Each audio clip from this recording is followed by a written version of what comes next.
J, Jeff Kerr, and my usual partner, John McMullen, who was live at the Eagles practice against the Patriots yesterday and will be again today. Johnny Mac, appreciate you hopping on this early. Did you get through the day? Had to put in 2 full hours yesterday. Yeah. Actually had to work for a living. You sure you're okay to do this again today? Yeah, luckily it was not as hot as it was last week. So, we we knew Bill Belichick wasn't showing up for 70 minutes. We kind of intimated that yesterday. So, yeah, more of a normal NFL practice. And by the way, ironically, I think you could argue the Eagles' best practice of the summer. And, those two things have something to do with each other. I don't know, but who knows? But it was their best practice. They look like the better football team. I'll say that. John, I wrote about yesterday how the linebackers, they look spectacular in pass coverage, at least from what I heard and what I read. Some of it was from you, honestly. And, how did Eric Wilson and Alex Singleton fare against that defense, that offense? Yeah, I mean, that was the book on Eric Wilson coming from Minnesota. Really good in pass coverage, but really poor in run support. And we'll see how that shakes out. But, I mean, that's his strength as a player. Probably going to be the best pass coverage linebacker the Eagles have had in quite some time. Just he's natural at it. He's very fast, very athletic, undersized. Sort of a modern day linebacker. And you got to figure out the run part of it as far as run support. And a lot of that's got to fall on Fletcher Cox and Javon Hargrave up front, keeping blockers off them. Keeping blockers from getting to the second level. And those guys are having a great camp as well. So that bodes well. And then Alex Singleton's just, I always go back. People think of nickel linebackers as these fast guys who can run. And we talk about Davion Taylor before he got hurt and his ability to run with, 4.4 speed. And that's part of it. I mean, that certainly helps. But one of the best nickel linebackers I ever saw was Jack Del Rio, who everyone knows from being a head coach and a coordinator. And he wasn't fast. He was just smart as hell. And he knew where to be and he knew where to go. And he had an innate feel for it. And I'm not saying Alex Singleton's that, but you see some of the same traits. Just understands the game, high football IQ. Gets in good positions. So, yeah, I think the linebackers have looked a little bit better than people expected. I'm still concerned, when a team comes in here and they want to run the football and they're good at running the football, how do they hold up? That is my big concern. J-Mac, a couple of linebacker names you threw out there who look good in practice in the first exhibition game. We'll certainly learn that much more as the season goes along. All summer we've been speculating who's the guy Howie Roseman is going to target to try and give a contract extension to, negotiate a contract extension, because the Eagles have a history for doing this, acknowledging one guy that maybe they're a little higher on than the league was and get him at a good value contract and like. They haven't done any of those deals this year. It's always going to be Dallas Goedert as long as the starting tight end from last year is still here, Mr. Hurts, and they're going to be splitting time. I'm not sure the Eagles are going to go down that road. Any chance they get into a conversation with one of their two linebackers, the two guys you just mentioned, and talk about an extension? I don't think so. As far as Wilson goes, he signed a 1-year deal, prove it deal. You're not going to just look at him in training camps and say, oh, he's better than we thought, and give him some extra years.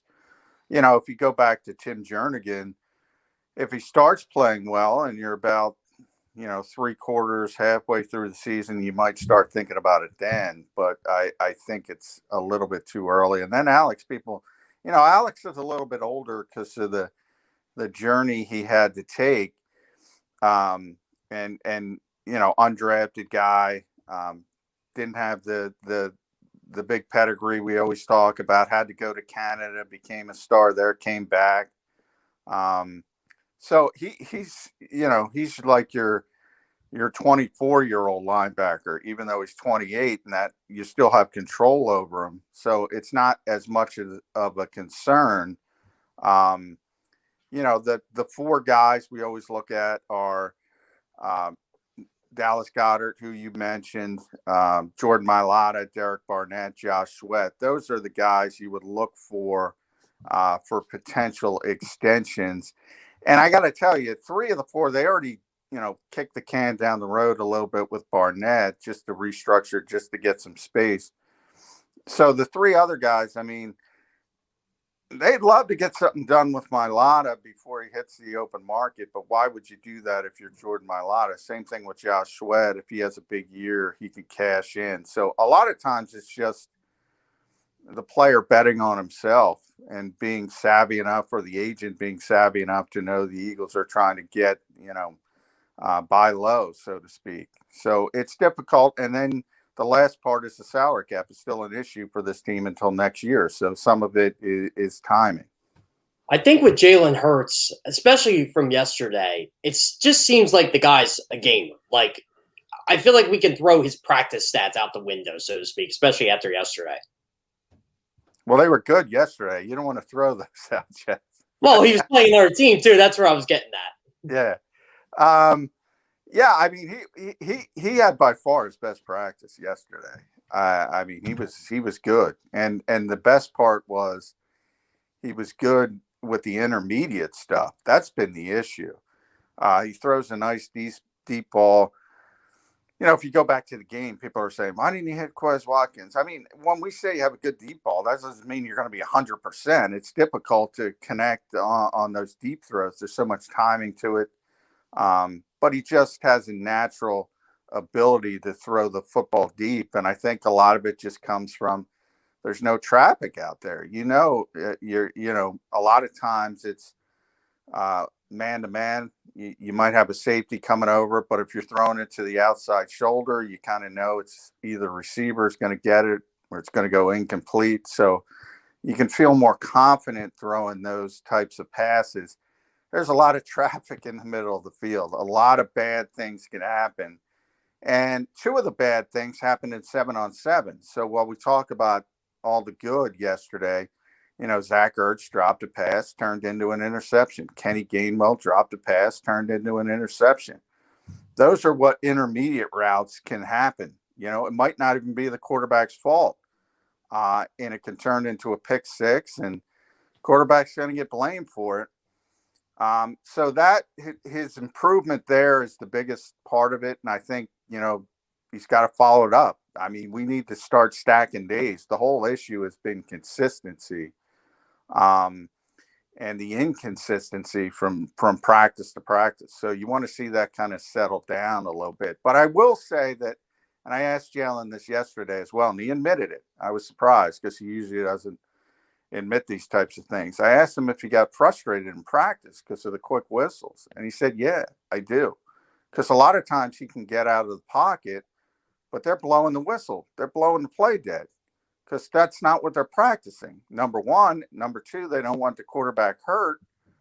So you don't get to see what Jalen Hurts might have done outside the pocket. And that's, to say the least, a big strength of his game. Which we'll see maybe in the game on Thursday night against the Patriots, because they're not going to blow it dead. It'll be called like a regular NFL game. Speaking of getting hurt, was it an intermediary route or a deep route in which a couple Eagle DBs came together, and Darius Slay was slow to get up afterwards? Not good when you're knocking out your own guys, J-Mac. No, a little friendly fire. It was scary for a bit, but I saw Slay after practice. He was his usual self, joking around. His wife was there. Everybody was having fun. So I wouldn't be concerned. We'll see with the pre-practice injury update we generally get. I could see him sitting out a few days. It's one of those things, but he certainly wasn't upset, or they didn't take him into the building. He was just, as I said, his typical smiling self. I don't think it's going to be a long-term thing at all. But to answer your first question, yeah, it was right over the middle of the field. That's what I was talking about. All the traffic there, and it's friendly fire coming from the other direction. That's the kind of stuff that happens in the NFL. even in the modern NFL, where they try to make it as safe as possible. And you guys can't see me, but I'm putting air quotes on there. So, week 1, starting wide receivers, who are they going to be? Oh boy! Well, Devontae Smith, obviously, Jalen Reagor, obviously, and then it's been who's going to be the number 3 guy. And right now, he's got to finish the deal, but it's got to be Quez Watkins. Got to be Quez Watkins. Still a long way to go, as Nick Sirianni will like to say, when he's talking about obvious starting positions like quarterback and left tackle. So he's obviously not going to tip his hand at wide receiver. But, I mean, Quez had another good practice. They've been talking for years about how to get more explosiveness on the field, and he's obviously explosive. And that predates Nick Sirianni. It postdates Nick Sirianni. Travis Fulgham has not played well over the past week or so. I don't think he had his best practice yesterday. Greg Ward, Jody's guy, has been solid, but they want Greg Ward to be the 4th guy. They want him out there a ton of time. So I think right now it's got to be Quez Watkins, and he's earning it. This is not just, okay, let's try Quez Watkins. He's just outplaying the other guys. John, you mentioned the fact that Darius Slay's wife was there. Well, Zach Ertz's wife was there too. And he took a couple of minutes with his wife, introduced her to the coach of the opposition, Coach Belichick. And they had a couple of yucks, including Belichick saying, yeah, I've tried to get you, Zach, and I may still be able to do it, but Howie wants 2 ones and 2 of my grandkids to get you to come up and join me in New England. Belichick is sneaky funny. I'll give you that. I can tell you a story about Gary Myers hanging with Belichick. He said he was one of the funniest afternoons he ever spent. And no one thinks of Belichick like that. He is the most drab, business-like person in the world. But if he lets his guard down, he can actually be a little bit funny. Do you think the Patriots actually did make a play for Zach Ertz this offseason before they went out and signed their new tight ends? Yeah, I don't know if it was this offseason as much as last season. It could have been, but, the timing. Obviously, though, he would like to have Zach Ertz.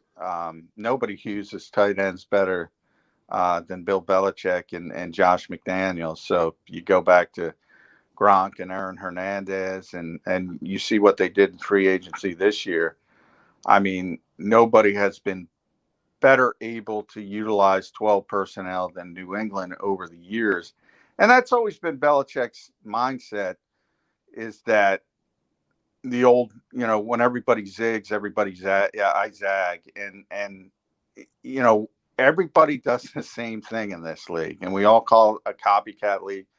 And, now you have the analytics sort of wave and everybody trying to use advanced numbers, and you'll see it on Twitter occasionally. You'll see the fights between the old school football guys and the new school football guys, and everybody thinks they have the answer, but then they retreat to their own echo chamber. And this is the way you have to do it. And Belichick's the exact opposite. So you got everybody doing one thing, he's doing something else, and he's always ahead of the curve. And obviously, not everybody, but the vast majority. And that's what I think people have never figured out about Bill. Nobody adjusts more. Nobody changes more. And this is often from week to week. Forget about year to year. He'll play 3-4 one week. If he thinks it helps on defense, he'll use a different front the next week. It could be 2 tight ends. We know the receivers over the years. If you think about the Patriots' long history, the only superstar receiver they ever had was Randy Moss for a very short period. He always finds a way to cobble things together. And it's going to be interesting because I saw that team yesterday. They don't have a ton of talent. They really don't. And it looks like it's going to be a struggle for them. But they're always going to be better than the sum of their parts. And you're right, Jody. That guy got like a stealth sense of humor. A lot like Andy Reid. People think that of Andy. Andy's funny too when you get him away from the cameras. Yeah, Belichick he surprises people. So, former Eagle yesterday, Nelson Aguilar, he kind of said, I don't think he really wanted to talk about the past per se. He just kind of wanted to look forward into the future. What was your take on, just all of Nelson Aguilar's press conference? Yeah, I mean, Nelson's an interesting guy. I always say he's very sensitive. He takes it to heart when he sees criticism. He knows everything that's said about him. He knows my Twitter account. He knows what I'm saying. And by the way, I gave Nelson the game ball yesterday, the practice game ball. He was tremendous. And I'm happy he played so well. And I know he wanted to play well coming back here, and he did. He's got unbelievable talent. And for whatever reason, it just didn't put it all together here. But he had a great Super Bowl. So at the end of the day, he had a great Super Bowl 52. No, he didn't live up to his expectations. We talked about that yesterday as a former first-round pick. You've seen him make plays with the Raiders. I think he's going to make plays with the Patriots. He's always open. He's a tremendous athlete. He's a great route runner, hard worker. Just can't catch the football consistently. And when he does, he had one of the best catches I've ever seen him make yesterday. Outside shoulder over, sort of think about Willie Mays, the famous catch in center field, looking over, just holding in. I'm like, where was that in Philadelphia? But he just doesn't do it consistently. Had some big drops here in town. Had some big catches, but had some very big drops. And it's just a football thing. You remember the bigger missed opportunities than the actual made opportunities. All right, J-Mac, I need your interpretation abilities here. In his press availability afterwards, Jalen Hurts was asked about Patriot interest in him and his relationship with Bill Belichick. And he just seemed too nervous to answer either of the two questions. And when he was asked about the Patriots, he actually came out and said, you guys know I usually have an answer for you, but I got no answer to that one. What the hell did that mean? Was it close at the Patriots? If the Eagles hadn't taken Jalen Hurts, they would have taken Jalen Hurts. I was very perplexed by the questions asked, not the questions, but the answers by Jalen Hurts in regards to the Patriots. What'd you make of it? Yeah, I think it was more of he was taken a little bit off guard because it's been a while. That was, obviously he's in his second season. I didn't take more into it than that. I do think the Patriots were looking at him probably in the third round would be my assumption. A lot of teams were looking at him in the third round. That's why the Eagles felt they had to jump because they probably knew he wouldn't be there if they waited. They tried that with Russell Wilson back in the day. Hindsight says they should have jumped in the second round or obviously far earlier. And you try to play that game, and they didn't want to do it with Jalen Hurts. I don't think it was more than that, other than they liked him as a player, and they probably told him that he was in play at some point if he was going to be available.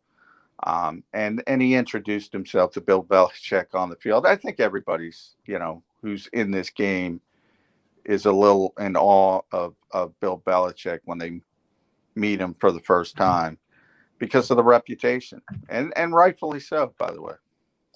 John, it looks like Devonta Smith could be a pretty good punt returner for the Eagles if Philadelphia would choose to use him in that role. Are they seriously considering that? I don't think so. I mean, he's always back there with the punt returners. He takes reps. Now, obviously, he's been injured. Now he's coming back. But even during his time on the shelf, so to speak, he was back there watching the punt returners, taking the mental reps. But he would always be third or fourth in the rotation when they did it, when he was healthy. And I imagine it'll be the same way when he comes back. I think they might use him in high leverage situations if it's in the fourth quarter. and they need a big punt return, he's obviously their most explosive option. I don't know how real this is, but the NFL has this mentality, and I would say the Eagles are in the same camp. You don't want, your starting receiver to be your punt returner. Teams have done it. Teams have done it successfully. There's this mentality that you're going to get hurt doing. I don't know if that's not, the statistics prove that out, but that's just the feeling the league has, and they don't want somebody who's going to carry that heavy burden on offense doing it on special teams as well. But as I said, if they need a big punt return and there's an option, in other words, the punter's not at the 50-yard line trying to pin you back, but maybe they're backed up and you're going to get a chance for a return. Yeah, they might put him out there. See if you agree with me, both of you two guys, on this one. There was a specific individual who got hurt on a specialty teams play, and from that day on, it seemed to me that it almost changed the mindset of the National Football League that, can't risk a very important down in, down out player on special teams. Do you know who I'm referring to? Not offhand. I've been struggling. I've been working. Mr. Kerr? I have an idea, but I don't think it's right. So Go ahead, say. One,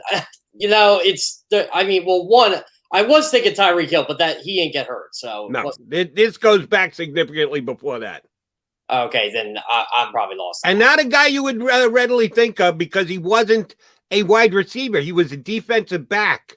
Jason Sehorn of the Giants. That's right. Yeah, I always thought he used to do that. Got hurt on a kickoff or a punt return. I don't remember which one it was. Yeah, but he was return. He was one of the best defensive backs in the NFL. Yeah. Young guy just stepping into it, becoming one of the best players. Boom, gone for the entire year because he blew out his knee. And it seemed to me that's when the NFL's mindset changed that, you can't risk that. And no, it's important, but you're not going to put one of your top players back there. From that day on, and I'm sure there are numbers that can either quantify or qualify this or throw it out the window. Seems to me that that's exactly what happened. John, I think you got the right read on it. They're going to treat him like Deshaun Jackson. Big game, fourth quarter, one score, need a big play. That's when you see Devonta Smith back. But second quarter of any game during the year, no chance, no shot. He's not going to be on specials. Yeah, I agree with that. In fact, I didn't even think he would take reps early at punt returner, and he did, so it surprised me. More from the fact that I just thought they would start him out slower and want him, obviously, to learn the different wide receiver positions in this offense and not put more on his plate. But they obviously think very highly of him. And the fact that they're putting him back there tells you that's what they're doing. And the Eagles are smart. As I said, when you have a punt coming from the 50, Greg Ward's going to be out there because he's secure with it. And when they have a chance for a return, it's probably going to be Jalen Reagor. And might not even be Jalen Reagor. We'll see, because if he starts playing a ton. So I think it's going to be more high leverage situations with Devontae. John, Kendrick Bourne, this is before the Eagles and Patriots had their joint practice. He said the Eagles were interested in him in free agency. I remember hearing that, from the grapevine, whatever. Would they still be interested in like a veteran type receiver since they were looking at a type of player like that? Yeah, I thought that was their biggest need, probably, when Devontae got hurt, first got hurt. I think the way Quez has kind of stepped up has slowed people down on that, but I still think they need a veteran receiver. If we think about September 12th, and you're thinking about Devontae Smith, Jalen Reagor, Quez Watkins, boy, that's not a lot of experience. Greg Ward is the most experienced guy on this team. I would think it was the one glaring hole that brought Steve Nelson and kind of cleared up the issues. Or somebody who's at least little bit, at least have success. But I think the way Quez has handled himself has made that less of a necessity, at least to the public. But I think behind the scenes, and it's funny because Howie Roseman was watching practice with, I think it's Mike Ziegler, the Patriots' new personnel guy, who replaced Nick Cesario. I mean, they were watching practice together right in front of me, 5 feet away from me. I was trying to eavesdrop. I couldn't hear a damn word, but they're probably talking about their families, their friends. But you never know. They might be talking about, hey, Harry's not happy on the Patriots. Andre Dillard, you never know with this league where stuff starts. But I would think Howie's smart enough to know preseason is what it is. Practice is what it is. Rookie receiver, second-year receiver that had a lot of injuries, second-year receiver who really didn't play at all as a rookie. That's tough to lean on. You need something. I think, as a matter of fact, N'Keal Harry's a veteran. Not really, unless it's no. The perfect... I was just using that was more of just those two talking and seeing how things can happen. Yeah, I'd rather have a more veteran presence than that. It's easier said than done, obviously. But there'll be guys on the street, obviously. Today's to cut down from 90 to 85. That's not that big of a deal. Then you go 85 to 80. Then you have the big cut. There'll be guys on the street from 80 to 53. Nobody great. I'm not saying you need somebody to come in to be a starter, but I would like sort of a safety nets if you can improve at that position in case one of the young players, because and that's one of the biggest issue, guys, with this season. We say if this happens, if this happens, if this happens, the Eagles can be better than people expect. Well, all those ifs are not going in a positive direction. So as a GM, you got to prepare for things not going to plan. And if you're telling me you have 3 young receivers who have barely played, Jalen Reagor being the most experienced, and we know how his rookie season went, and you think all 3 of them are going to not have any hiccups, I don't like that. I need a contingency for that. Understood. You got to prepare for worst case scenario. You mentioned the cut downs after today's practice. 4 Eagles must go. You want to give us 4 guys who should have their things packed and ready to take out of the NovaCare complex by later on this afternoon? I'm going to go Harry Kreider. I don't think the Eagles need 17 centers. I think he's the 17th. People don't even know who. And by the way, he often dribbles the ball back on shotgun snaps. So that's not good. That's not good. Can't do that. You can't do that as a center. Jamon Osborne, he's a receiver. I think he had 3 reps in the preseason opener. That's a glaring, that's kind of writing on the wall territory. Blake Countess, I think, who played a ton, I think he's going to go. A lot of times you look at who's the last one to arrive, they're the first one to go.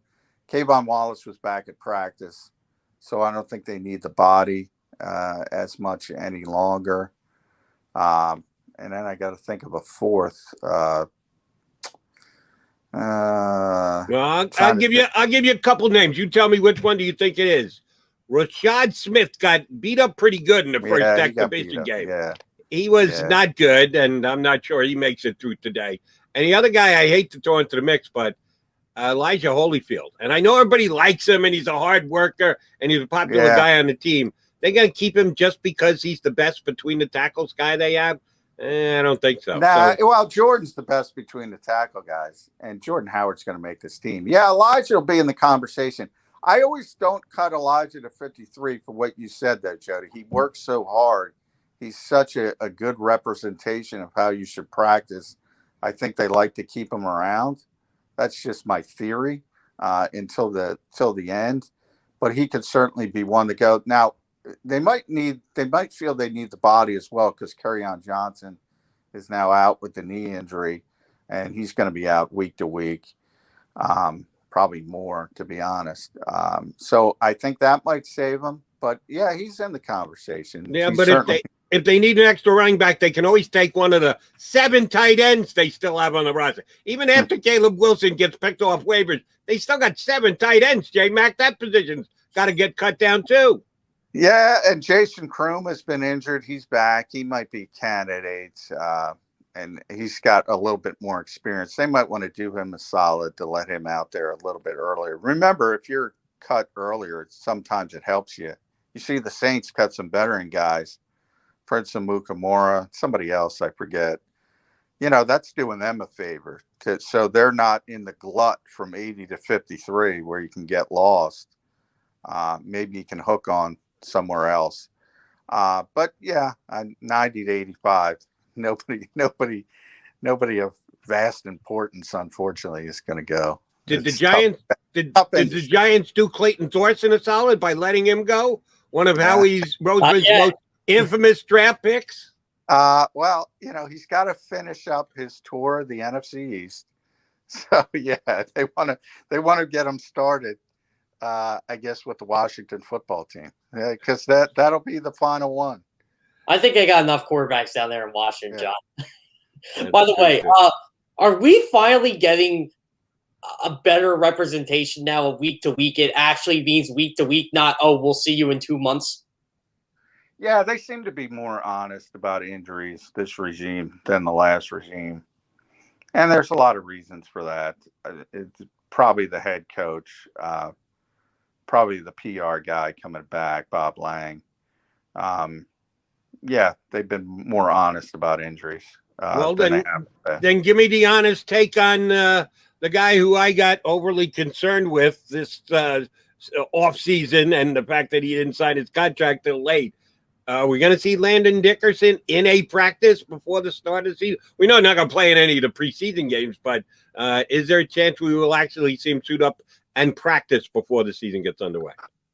I don't think so. It doesn't look close at all. I mean, the timing alone, I thought it made a lot of sense for him to start the season on PUP. What the Eagles have said is that it's not a redshirt year for him. It's not a Sidney Jones year. So they expect him back at some point. And Sidney played, I think, week 17, his rookie season. So they don't expect it to be that. But I do think they're going to be extra cautious. And I've said this before. I mean, Landon is a big, big dude. Not Jordan Mailata big, but he might be the second biggest offensive lineman. Well, Lane's in that conversation, but he's about 330. The last thing you want to do is push that guy and say, okay, it's 9 months, go out there and do it. I think they want to be cautious. And the pick is about 2022, but they him to be, I would say after the PUP, maybe 6 weeks, maybe that. And who knows? They might do some roster tricks. If they think it's closer, they can carry him and then put him on injured reserve after the cut to 53 and have him out for 3 weeks. So it's going to be probably one of those two scenarios. J-Mac, great stuff. No, you got to get to practice. Thanks for coming on with us today. Feel free to give Belichick a high five for us. All right, I got a hello from the GOAT. Very nice. All right. Tip your hat for Birds 365. He is John McMullen, the usual co-host.